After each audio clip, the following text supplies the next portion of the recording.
Hello and welcome to the Killik & Co podcast for Friday, the 2nd of September. It was a pretty quiet week on the markets, with the US markets pretty much flat over the week.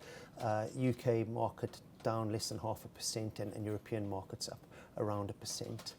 There was a lot more happening on the macro side though. So in the UK, most of the forecasts for activity post-Brexit had been for contraction. So the data this week came as something of a surprise, where we had UK PMI manufacturing survey come in at 53.3, well above the expectations of 49. You can see that here on this chart, and indicating expansion and inactivity. This resulted in a shift in expectations around the timing of monetary policy, and this was seen in bond yields going up post the data, and in a rally in sterling to a level not seen sort of for the past 3 weeks. In terms of other data, in consumer confidence, that was also better than expected in August, rising from -12 to -7, and the construction PMI survey was also better than expected. So this week's figure and the recent uptick in inflation are likely to influence the Bank of England's thinking when its Monetary Policy Committee meets later this month. Moving on to the US. In the US, the focus tends to be on whether the Federal Reserve will raise interest rates before the end of the year.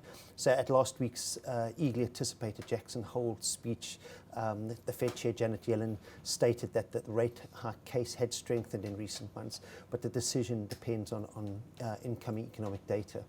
So economic data this week in the form of ISM PMI surveys were weak, with the manufacturing survey falling below 50, and that was below the forecast of 52 that the market had been expecting.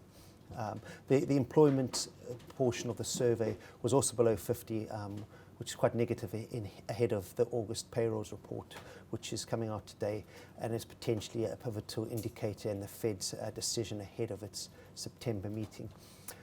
So expectations for today's non-farm payrolls are for around 180,000, with the unemployment rate forecast to fall to around 4.8%, and also average hourly earnings are expected to slow to around 2.5% in August.